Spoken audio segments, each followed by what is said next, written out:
welcome to Political Paradigm. I'm Terry Ikumi. Here's an information. The Senate has postponed the screening of the nominees of the president on the request of the presidency, of course, and that's a statement from the presidency. And the reason for this postponement is to allow the nominees conclude all aspects of documentation and pre-screening exercises. So that screening exercise will now take place on Wednesday, the 30th of October. And that is where we will anchor today. This is where we will pick up on our conversation today on Political Paradigm. The cabinet reshuffle of the president to talk about governance, cutting down the cost of governance in the country, look at the state of the nation, and concerns around the concerns of the NLC with the IMF and the World Bank. Welcome once again to Political Paradigm. I am Terry Ikumi, and I'm joined by a former member of the House of Representatives on the platform of the People's Democratic Party, Honorable Dachung Bagos, and Kenneth Okonkwo, who is a lawyer and a member of the Labour Party. Welcome to Political Paradigm, gentlemen. Yeah, thank you Terry. very much for inviting us. I don't know, introducing Mr. Okonkwo as a member of the Labour Party is a difficult one, because it would seem that at the time we all saw the public statement and you walking away from the Labour Party and Mr. Peter Obi on the issues of leadership. Perhaps you clarify that, then we'll move on to other issues so that I know how to address you going forward. That has been clarified before now. You didn't see it anywhere. You heard it from the rumor mill. So I am a member of Labour Party, but I'm not a spokesperson for Peter Obi. Okay. And indeed, the election is over. We spoke for 2023 election, and that had been concluded. All right, great. So it's really actually, nothing to... Yeah, that's not why we're here, so let's not dig into that. I just wanted to know how to address you going forward. No, a lawyer, a columnist, Fair enough. Let's go into the business of the day, which is the cabinet reshuffle. Now, I'd like to get your thoughts, both of you, on the cabinet reshuffle. It was very much anticipated, even though it was unprecedented. But we had heard that the president was going to reshuffle his cabinet. Now it's been done. I know it's been a week, but the conversation has been sustained, and that's because of some of the appointments and the concerns raised from the appointments of the president. So let's hear your thoughts on this cabinet reshuffle, Mr. Okonkwo. Well, I do not know why this government continually miss opportunity to even rewrite some of its perfidy. Now, the whole issue of reshufflement is an admission that your cabinet is not going the way you thought they would go. And then it's also an opportunity for you to redress a lot of things that are very wrong with your administration. You came in and people were crying. The cost of governance is quite high. Then you sacked 5 ministers and you chose 7. How does that address the issue of cost of governance? Now, let's go to the nitty-gritty of the ministers that he chose. There are about 48 ministers in this cabinet, and there are about 32 substantive ministers, 16 ministers of state. For the avoidance of doubt, ministers of state, they are not recognized by the Constitution. They are contraption by the president.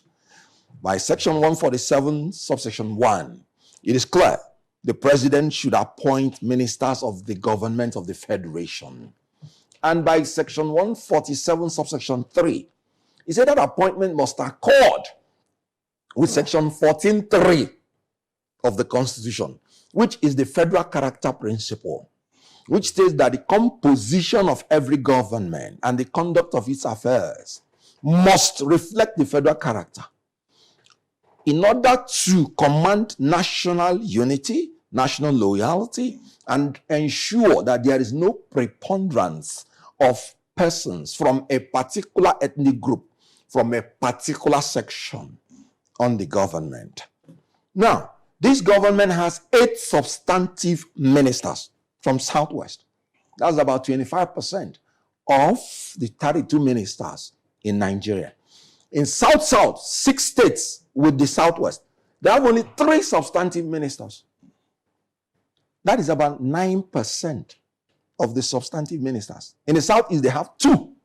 That's about 6% of the substantive ministers. So out of the 32, you see how Ogun State alone has more substantive ministers than the entire Southeast. And then equal ministers from the South. And I can name them if you want. Minister of Power, Industry, Interior, Finance, Communication, Education, Marine Resources, Solid Mineral. From Southwest. And they're talking about 2. Southeast, Works, Science. 3, South. You're talking about Southeast. 2 substantive ministers. Okay, substantive. You're Substantive. being specific. There is nothing like ministers of state. That's a contraption of the president. That is why Festus Keyamo said it at the FEC meeting that it's illegal. However, it is not illegal because they are ministers of state. It is illegal because the president is using it to say he has given a state a substantive ministry, which is illegal. Because every state is equal by the federal character principle. That's the whole idea of it. So every state is entitled to a substantive minister. He said at least one minister. And I'm talking about section 147, subsection 3 of the Constitution. So what I'm saying is that in the South, you have the FCT, aviation, and regional development ministers. Substantive. So this government has continued in the line of governing this country with preponderance of people from the Southwest, his own geopolitical zone, portraying him as ethnic bigot, portraying him as a man incapable of uniting Nigeria and giving people a sense of belonging. The danger is that his government will never get the loyalty that it needs to govern. Okay, so let me get on with Bagos. You're from the northern part of the country, and perhaps you could speak to these concerns raised by Mr. Okonkwo with regard to the regional distribution of the regional distribution of the appointment of the president and the legality or otherwise of ministers of state as appointed by not just this president anyway, previous presidents. Well, I'll tell you, that has been our concern over the years. I'm from Plateau, and that's why the agitation has led most of us from the North Central to have the Middle Belt. And the Middle Belt is an agitation of being marginalized in a lot of things, and be it in governance, be it in the central government at the federal level. And our cry at the Middle Belt has been that, look, we have qualified people, we have people that know what to do at the right. If you look at the trajectory over the years since 1960, the best brains that you can find in every professional field and even in politics are from the Middle Belt, and that is not central. But when it comes to the regional, try to be identified and to be in the presence of governance at the federal level, that has been how we have been marginalized over the years. And that's why one of the major issues again, not just the marginalization, it has been, we have been seen as people that are facing extinction in terms of the cases of insecurity over the years. You see, the North Central, the Middle Belt region of Nigeria has been the area that has been so bedeviled with insecurity. And with what we are seeing now, Terry, it's a concern that are we looking at a national government that will have people that are so qualified, or are we looking at government in terms of the true word of it's my own tongue? And continuing at that line, I even against the constitutional provision, it calls for serious worry, because now another zone will be waiting for its own turn to be able to see that, look, well, you're finished yours, and will now come down. I remember the high agitation during the Buhari era, that some of the, or most of the appointments are to the northerners or to the northeast. And here is it that within 1 year, it's even just 1 year, it's even getting more than, or it's getting worse than what was during the Buhari era. And looking at the ministers that have been brought forth, and I want just to going back that within 1 year, if this reshufflement is coming up within 1 year, just like Barrister Okonkwo have said, it shows that there is a very big problem. But before you talk about that problem, Yeah. I want us to address this issue of the constitution, the legality or otherwise of these of ministers of states, because it's been canvassed that it's one way to cut down the cost of governance. But the angle of legality is another thing. Now, while the Constitution provides for the president to appoint and ensure that it's equal distribution across the states or fair distribution across the states, and you argue that there's no provision of the Constitution for ministers of state. But does this go against the Constitution? Because I also know that the Constitution allows the president to make appointments as necessary, ratified by the National Assembly. Yeah, you see. Okay, maybe let me clarify. No, let me just get... You see, it's still a constitutional matter.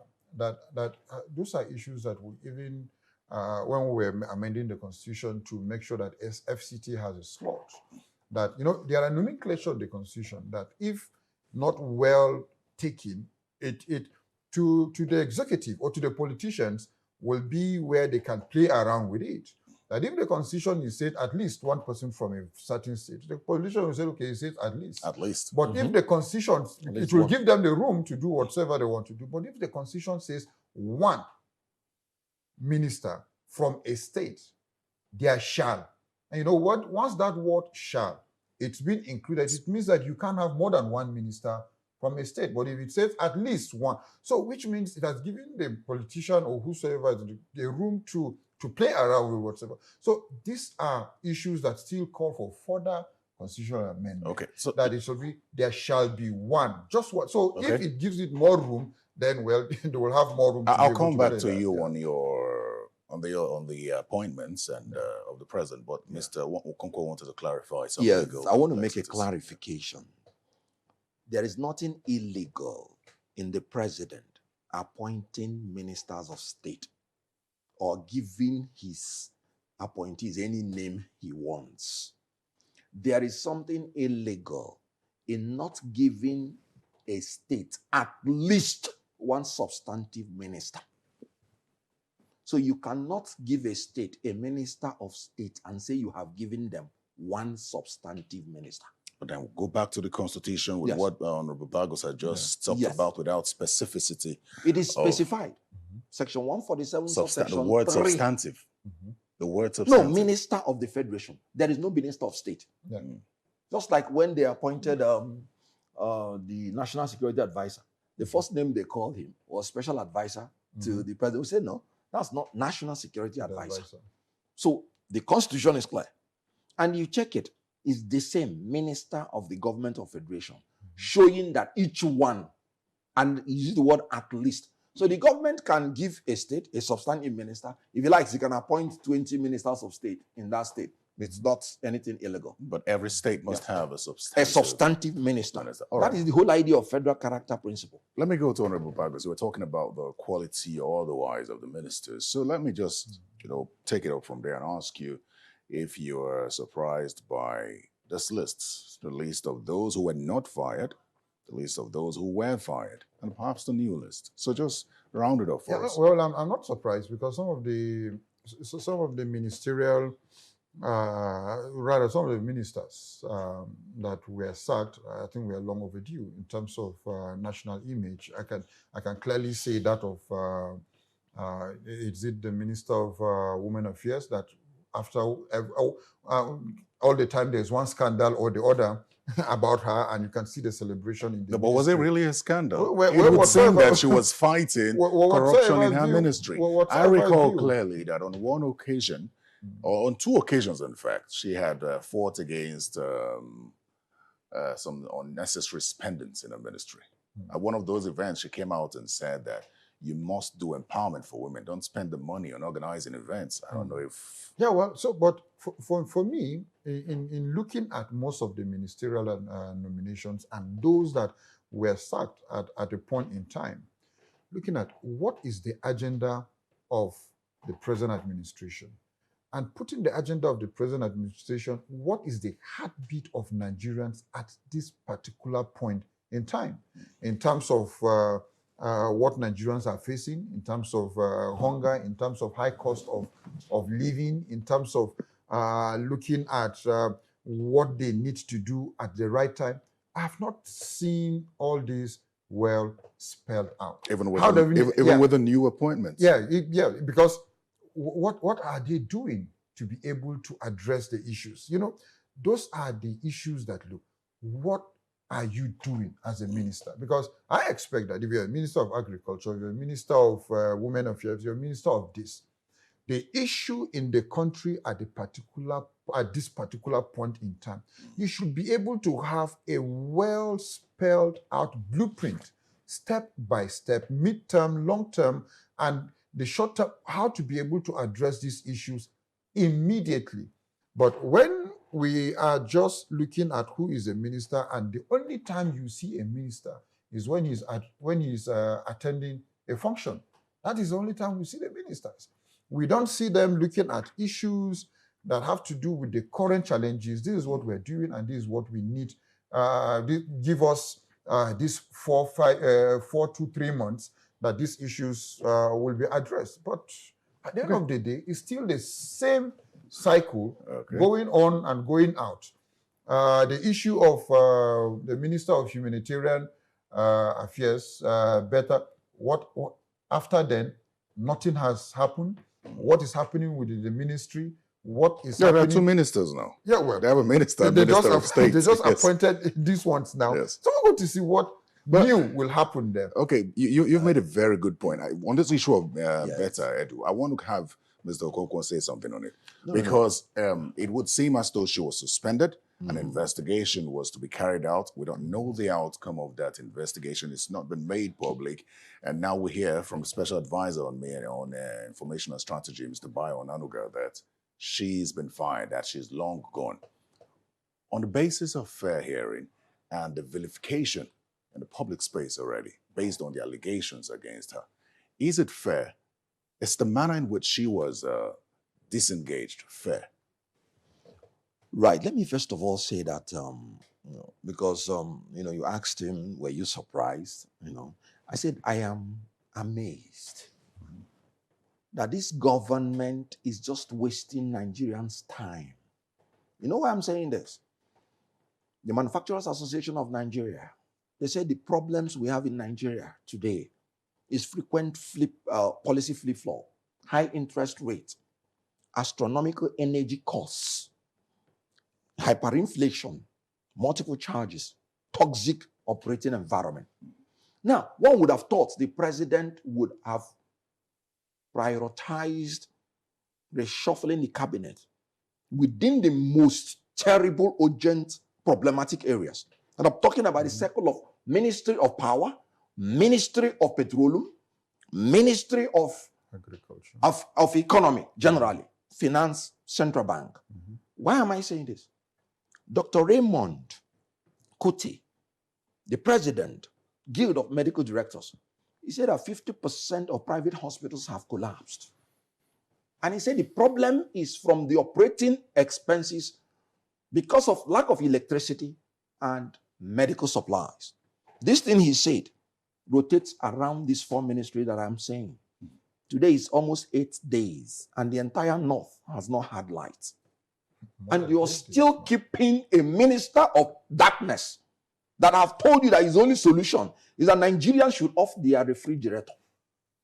So what I'm trying to say is that I was expecting that the president should have sacked himself first as a minister of petroleum, being the worst ministry in the whole world. They met fuel at 195. Today is 1,200, and it's not even available. So we're talking about unaffordability, we're talking about unavailability. The same thing with electricity. Electricity tariff has risen so astronomically, and it's not even available. And then we're talking about in the economy, macroeconomic stability. We're talking about a central bank that is increasing interest rates rather than decreasing it. Because what we are suffering is not demand pull inflation. We are suffering cost of production induced inflation. That is why the president of the Guild of Medical, field, he said, look, to import the medical supplies has increased, the price has increased by 500%. You know what it means? It means that 50% of Nigerians are now dying who are sick because they cannot afford to go to hospital.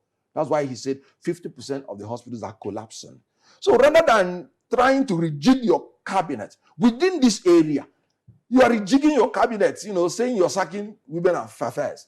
He has denied himself now of the services of a woman who would have sued the United Nations, for not, for cornering Nigerian money. So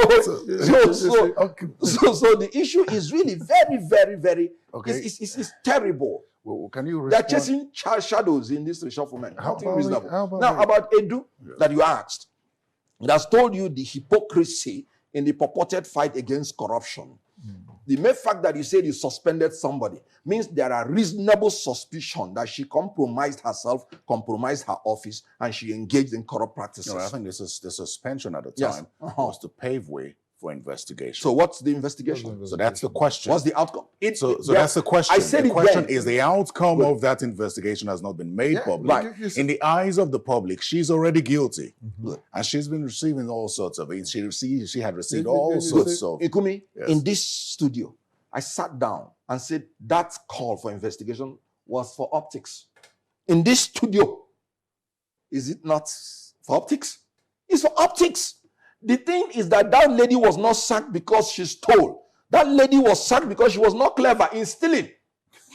Let me bring this. How can you allow people to fly from Kogi to Abuja? But let me bring in in general, you see, why it will going to be very difficult for things to change is that even the justice system, and I've said this not once, not twice, coming from the issue of insecurity now to economy, I have not yet seen, the only time you will see the justice system is working in taking someone to court is when an administration has wind up and the coming administration will start hunting those that were in the previous administration.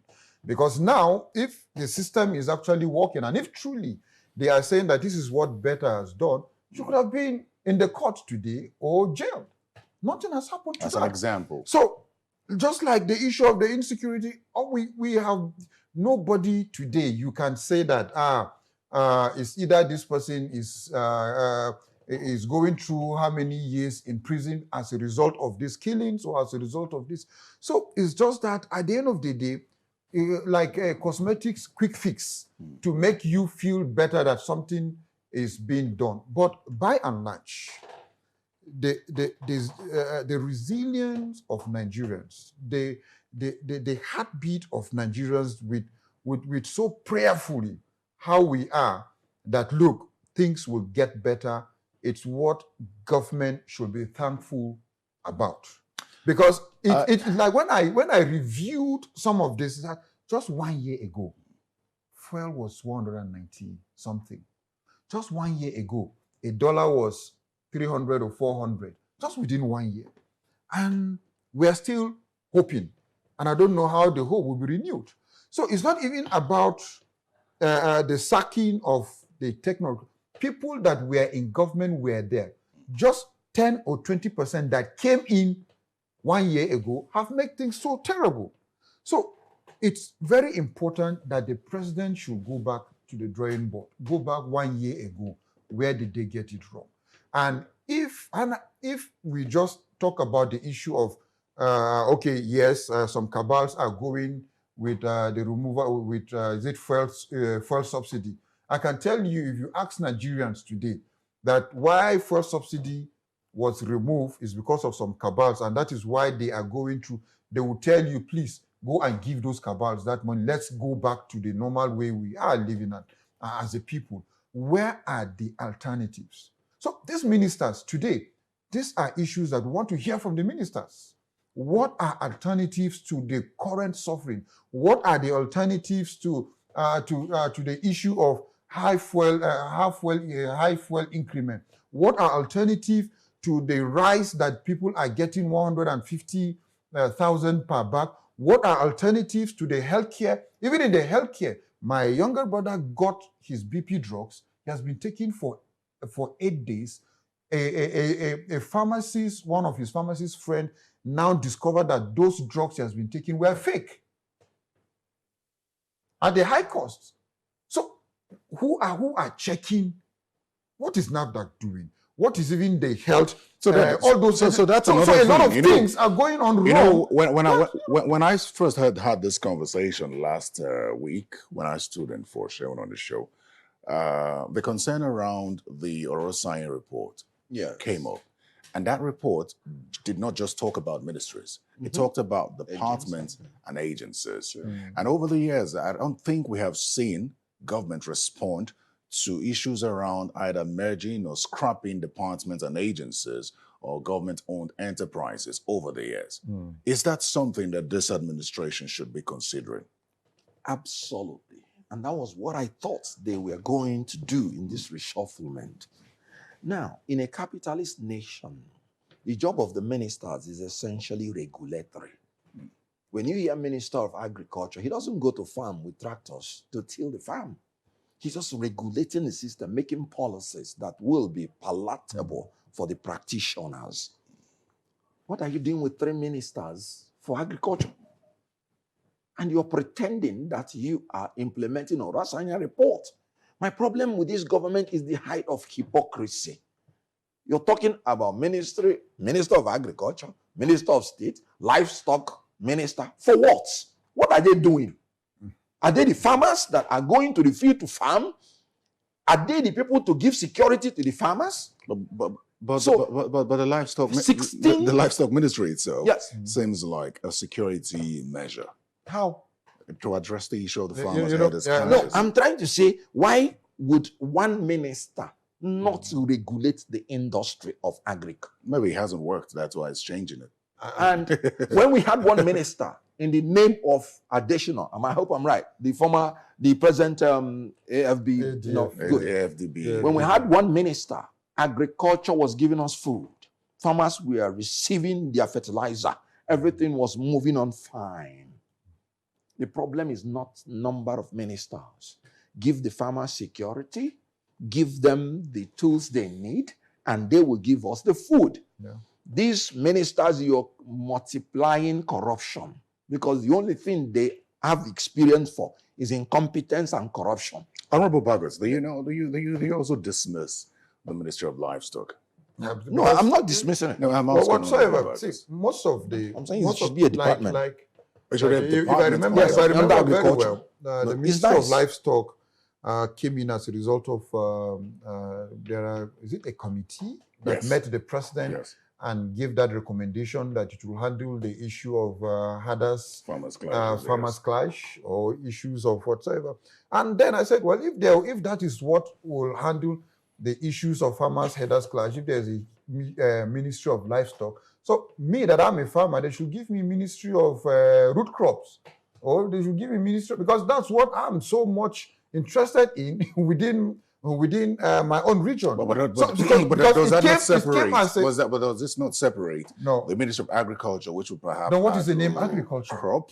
What is the name of agriculture in its entirety? Okay. The Ministry of Agriculture, it encompasses all this. So if you are now removing livestock from agriculture, then you should remove root crops. Then you should now focus on me, not focus on the person that is killing me in my own farm.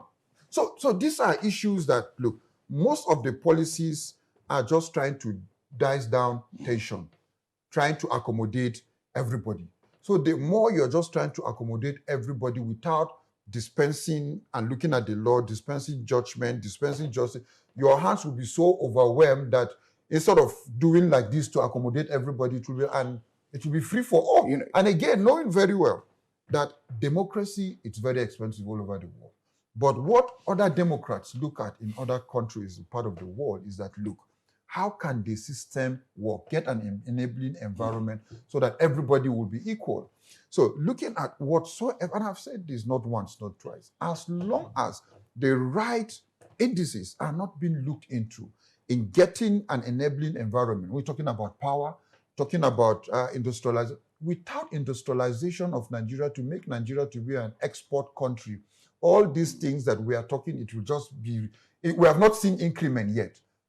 If this thing if what we are seeing will continue now, by next year, March or so, dollar will be up to 2,000 naira. And it's going to be, fuel will keep increasing because it's now the regularization. So everything, as long as we are not an export country, as long as power is not there, as long as insecurity is not being addressed, these issues we are talking about will continue the way it is now, because it's just about a quick fix system. A quick fix system, okay, how can we just manage this to work? How can we just manage this to work? If 50% of private of private hospitals are down, I can tell you 80% of most of these doctors will leave the country. Reason B is that if the private hospitals are working, are our government general hospitals working? Can you go there and get what you need to get in the general hospitals or the government hospitals? Are they actually working? If people are now looking at going out of the country because of school, our universities, can you actually, now the universities are threatening on going on strike. Are they? So a lot of things are not working. It's not about the issue of changing just the ministers, but it's about the ministers. Let us see in the next 2-3 months that with the riot act that the president has given the ministers, they could not be able to meet up. Let the minister resign on his own. I cannot be able to continue with this. But it's unfortunate that it's just about ethnicity, it's about religion, it's about accommodating everybody. But the true national anthem that was changed, if you look at the words one by one, is the president truly working to hand over to the younger generation a banner that has no stain. So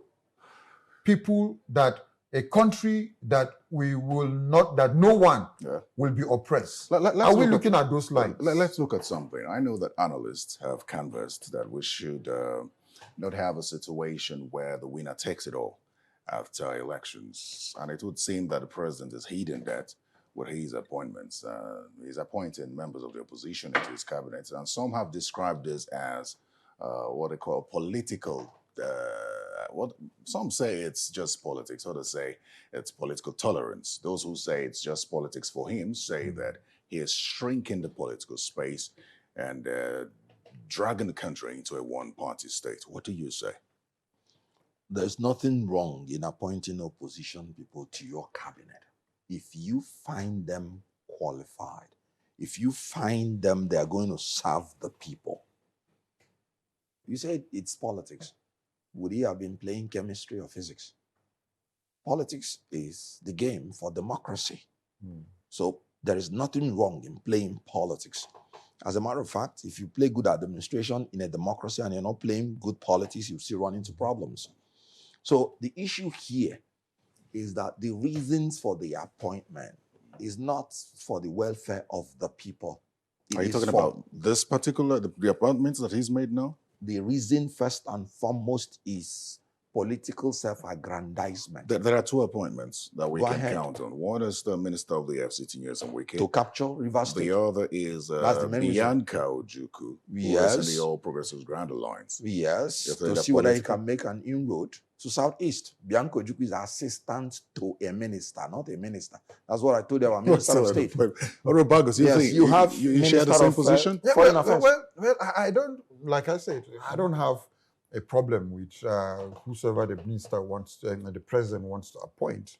But my own is the agenda. I don't know, because whether we like it or not, and whether the president likes it, there's what they call a Council of State meeting that all the governors across political parties meet in the villa to take decisions on issues that have to do with the country. So to me, if whatever party wants, if the president requests anybody within any other party to be part of his government, it's just like another Council of States meeting and so on and so forth.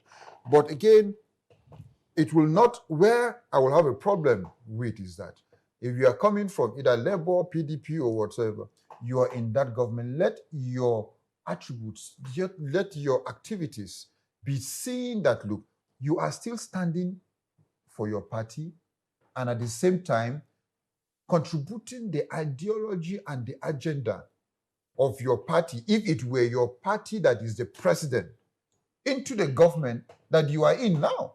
So That is the difference that I want to outline. That if Labour is in the present administration, yes, what were those issues that Labour Party had promised Nigerians?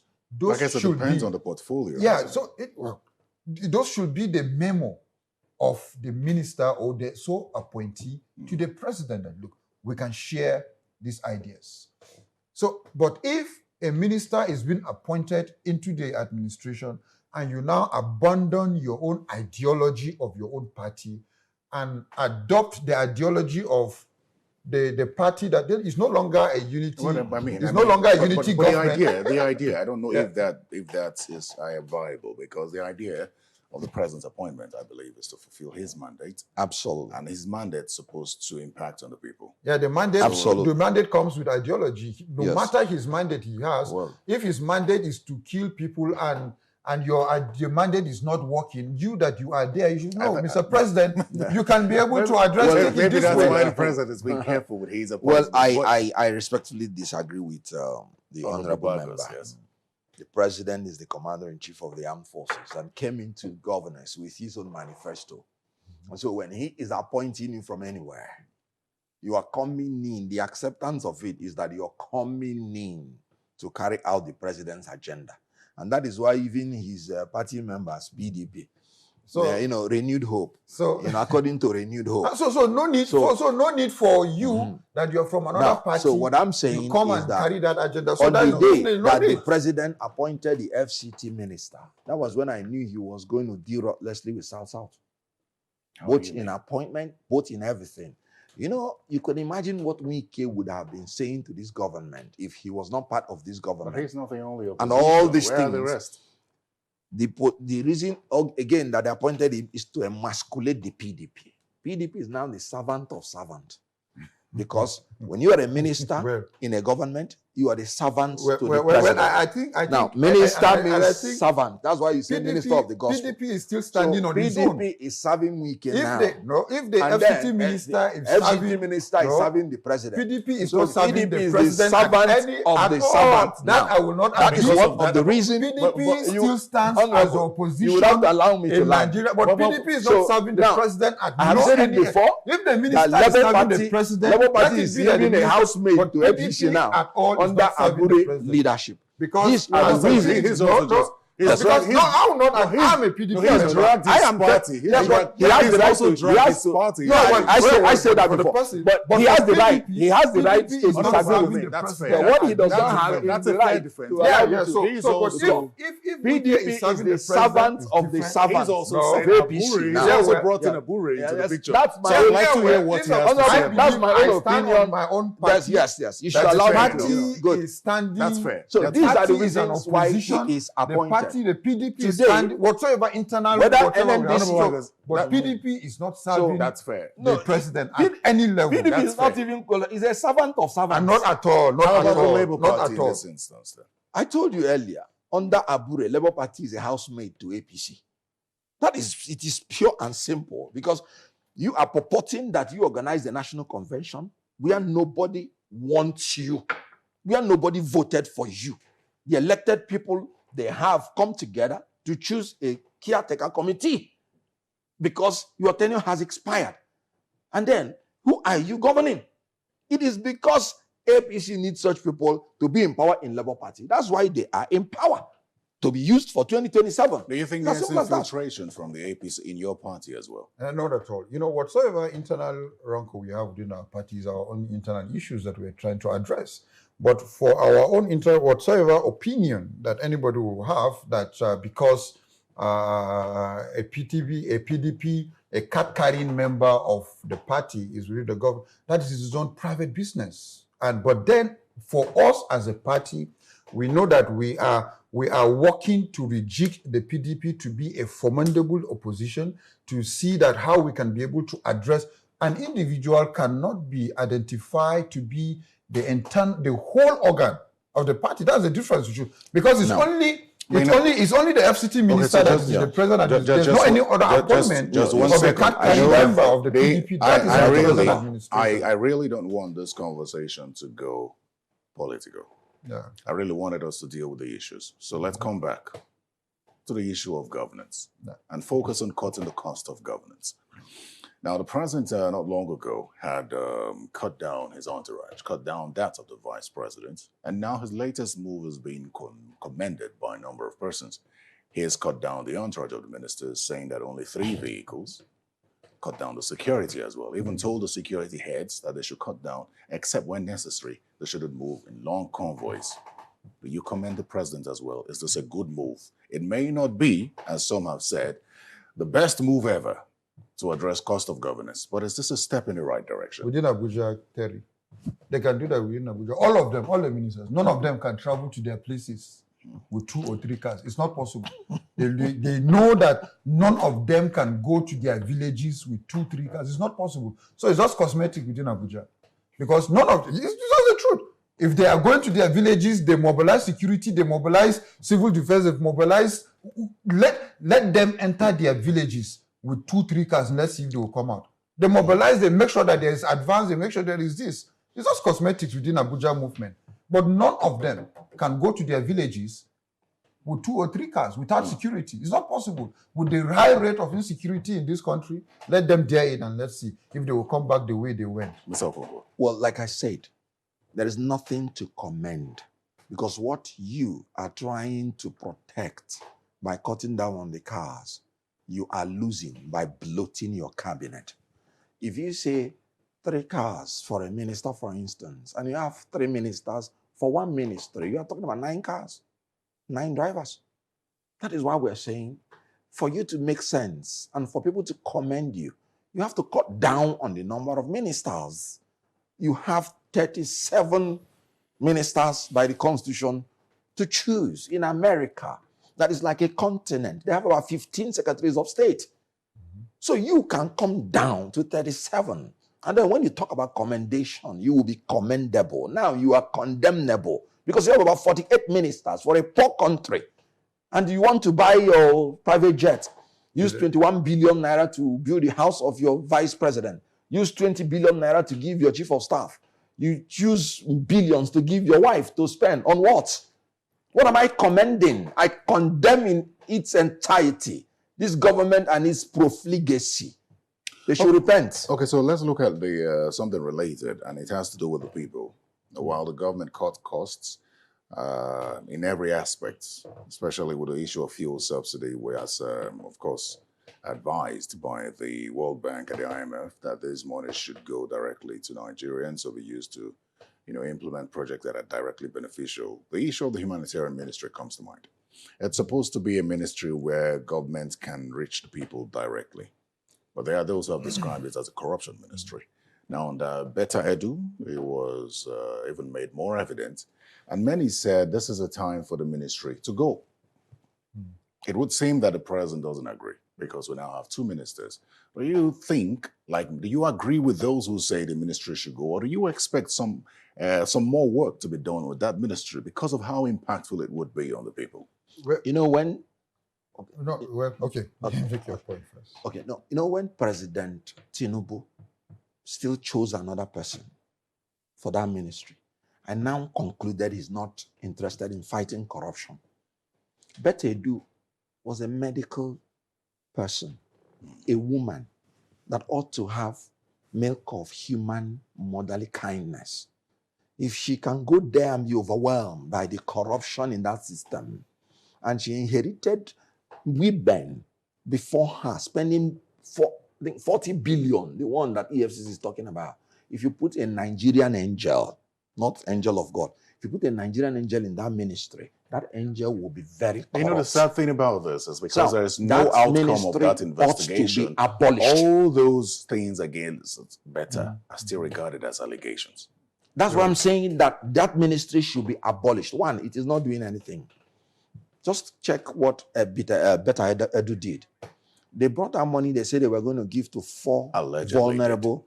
No, this one was, done. That was part of the reasons she was suspended. That was where an investigation was begun. No, they brought out money, 585 million was budgeted for 4 states, including Lagos, for vulnerable people. Where I'm going is that where you're giving the vulnerable people 585 million, you are using 3.2 billion naira for consultancy fee. It was there in the open. So how do you justify it? And even that money was paid into a private account. These are part of the reasons she was suspended. So you can imagine the gap in corruption. Why I'm saying it should be abolished is that you will be subsidizing consumption. Why don't you use that money to subsidize production? What we need in Nigeria is productivity. If you can make those private hospitals to survive, a lot of people will be employed. Some of these vulnerable people will have work there. But when you are giving them fish, 20,000 naira a month, 50,000 naira a month, what will it afford them? They will eat and they will be hungry. So it will be of no benefit, even if they are doing it right. And in this case, they are not even doing it right. So what do you need that ministry for? Nothing, just to share money to the corrupt and to the rich. Honorable Bagos, social welfare is a common thing in many countries, especially developed countries. This could have passed as a ministry that would advance social welfare, wouldn't it? Yes, social welfare in developed countries have helped. But with what? Statistics. What are the statistics we have to be able to say that this is how the social welfare will be dispensed? Statistics. We don't have the statistics as a country. The statistics are, so the only thing at the end of the day that any of those ministries, well, by the way, we are happy that we have from Plateau, that is a Plateau man that is handling the ministry. But let me not speak on the side that you will see that, because he's an APC man and a Plateau man, the ministry, no, but then we're looking at cutting of cost of governance.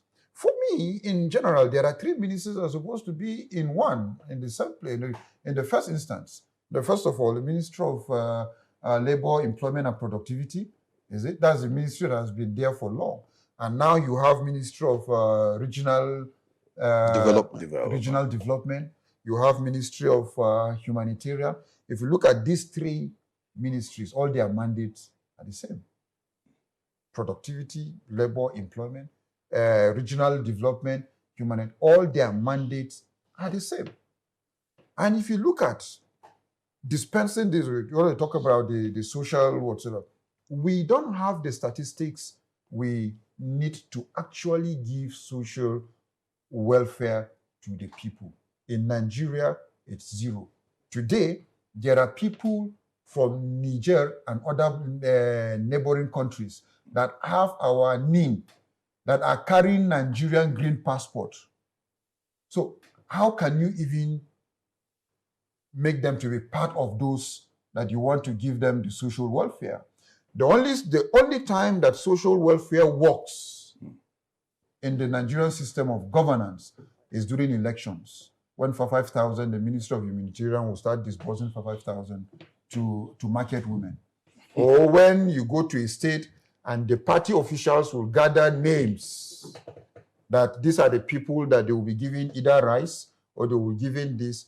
We supposed to know that, look, if A, B, C, D are getting this, these are Nigerians, these are registered Nigerians, this is the statistics we have as a people in this country. But whatsoever social intervention that we are talking about in this country, for me, it has never been genuine. It's not accurate because we don't have the statistics. And that's why when we were in the National Assembly, the last assembly, we've been fighting that, look, who are these people that we're even giving these interventions to? That as representatives of the people, we don't even know them. Because I can clearly say that, okay, in my own constituency, I know the registered, I know who is this, I know, but you will hear and you will see on paper that maybe in Jos South, 200 or 2,000 women were giving this, and none of our women, I take it that this has been I take done. it that both your arguments suggest that the first move by the ministers of humanitarian affairs should be to clean up the data before implementing any policy. The data is very key. My own suggestion is that it should be scrapped. Simple. There's nothing like, what are you cleaning? Are you cleaning what you don't have? You're saying cleaning. Cleaning is, if you have to have a shoe before you talk about cleaning. Well, We're almost out of time now. I want us to take a quick look at the economic state of the nation. And I want to get your reactions to what the NLC has said regarding the IMF and the World Bank. You know, the NLC president is accusing them of having a long-standing pattern of recommending policies that often exacerbate economic hardship in Nigeria and other developing nations. What do you say? You see, Nigeria, Nigeria is not a poor country, but Nigeria is a country that has been mismanaged to be seen poor over the years from 1960 till now, because all the campaign promises have been the same: good road, water, hospitals. These campaigns, while other countries are talking of develop agriculture, develop healthcare. People are talking about how AI will be doing this. We were still looking at way back. So how we have been mismanaged over the years. IMF, the policies, where are the alternatives? Where are the alternatives? The context of these policies, some say are peculiar to Nigeria, and not peculiar to Nigeria. So we cannot implement as much, especially not just Nigeria, anyway, developing countries. Now, any government that has to wait for foreigners to teach you about your own country is incompetent and dumb. No, how can I come to your village and start telling you about the economic policies that work in your village? That is what IMF and World Bank is talking about. This is Nigeria. We have our peculiarities. We must look inward. We must look at our history. What is it that works for us? How can IMF tell you to depreciate your currency and you go foolishly to do it when you know that you are an importer of everything that you need? You depreciate your currency when you are a net exporter in order to make your goods to be cheaper, to compete internationally so that foreigners will buy your goods. But this is a government that you are importing all your goods and you're depreciating your economy, meaning shooting yourself even on the leg, because your own goods, that the goods you are now importing will be of higher cost. That was why when this government removed subsidy the first time, the whole subsidy was removed. But when they depreciated Naira by more than 300%, they could not even afford their own fuel because they needed more money now to buy the refined imported fuel. What a foolishness. That is why I'm saying that this CBN, I don't know the economics textbook that he reads. I am an economist. IMF is telling you what will suit them, not what will suit you. And when crisis comes, they will say, I no tell you. Meanwhile, what they were telling you is different. Now they are telling us we need 15 years to recover. Meanwhile, we are practicing what we are teaching the Nigerian government. So if you should wait for foreigners to teach you, it's because you are bereft of knowledge. Okay, so interestingly, Nigeria's political future has been questioned. And that's because some question, truthfully, every policy of government is driven by the political class. And when you look at the crop of politicians now and those yet to come, and those already in the saddle, a lot of question where Nigeria stands in the near future. So as we close this conversation, I'd like you to respond to concerns around Nigeria's political future. And specifically, Honorable Bagos, as you respond to that, I want you to respond to the issues around the orientation and mindset of politicians and how they relate with Nigerians, especially in the wake of this issue with Honorable Alex Ikweche. Honorable Bagos, quick.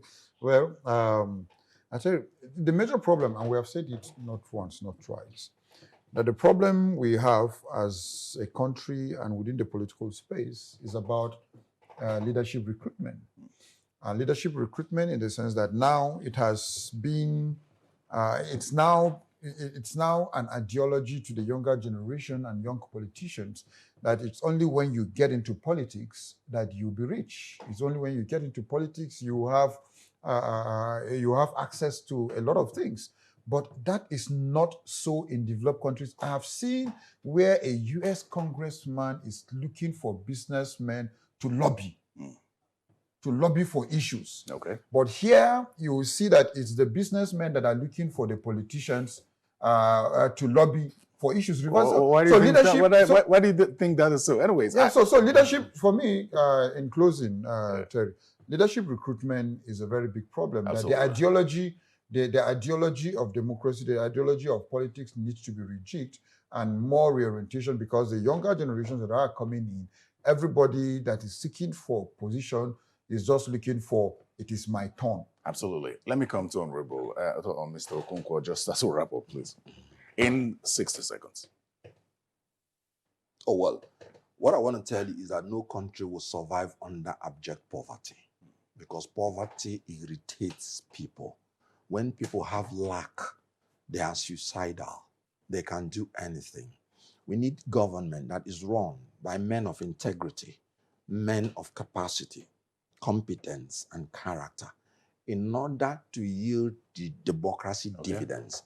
That's the only thing that will make us to rise up. The legislature should rise up to do their job. Their job is there to represent the people and check the excesses of the executive. I'd like to thank both of you for finding time to come today. Honorable Dachung Bagos, former member of the House of Representatives, thank you very much. And Mr. Kenneth Okonkwo is a lawyer. Thank you very much for coming on Political Paradigm. Thank you very much. Appreciate it. Well, that's Political Paradigm today. Thank you for your time. Catch this episode and previous ones on YouTube or channelstv.com. I'm Terry Ikumi. Goodbye.